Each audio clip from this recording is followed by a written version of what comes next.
really know what to expect. I think the video's got a certain tone. I think then there's a lot of sort of clowning and messing about, and then all of a sudden, very quickly, it gets very serious. And I think that journey for us as performers and also for the audience is quite important in terms of us working out who we are as performers. So I think we do find a way of proving that it is more than that, and an audience can see more than that.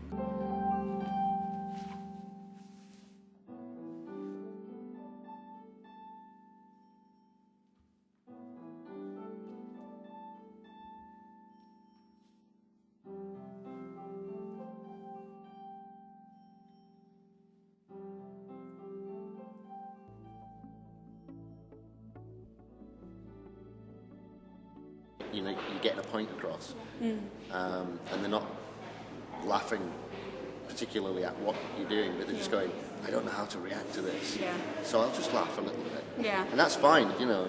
You can see some people going, you shouldn't be laughing at that, but we love it. We'll take that. At least they're paying attention. It's a laugh. Yeah. God. So, it's all positive.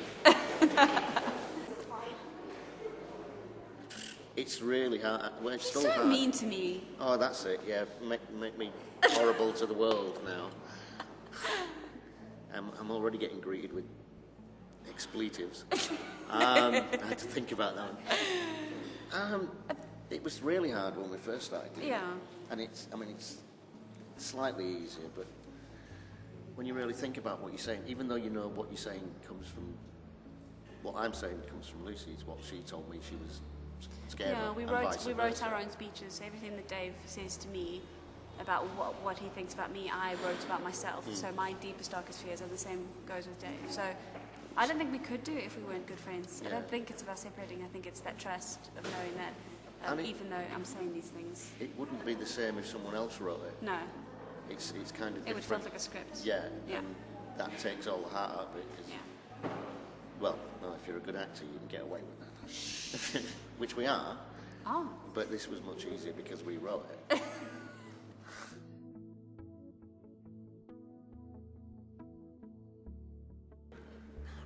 It's really hard to give advice about something like that, because even in England there are people with disabilities, and the opportunities are much wider in England, and even then people are afraid to go out or don't, just either they're not aware of what's available, and I think the exact same rules apply here.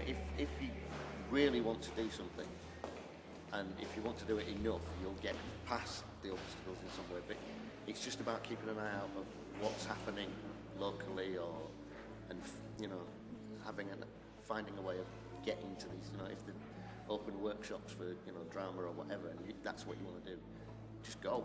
If you can get there, just and it's easy for me to say that because that's what I do. But I think people with a disability or whatever are kind of used to obstacles to a certain extent, and I think it's just the fear of people not expecting them to do that kind of work, like dance or acting or whatever. Maybe more so in this country because it's not a regular thing here. And I think if you can work past that and go, do you know what, I want to do that. I don't care that I have to go up 3 steps. I'll find a way. I'll get somebody to get me up there. And just go and be in people's faces and just make it happen, because nobody's going to make it happen for you.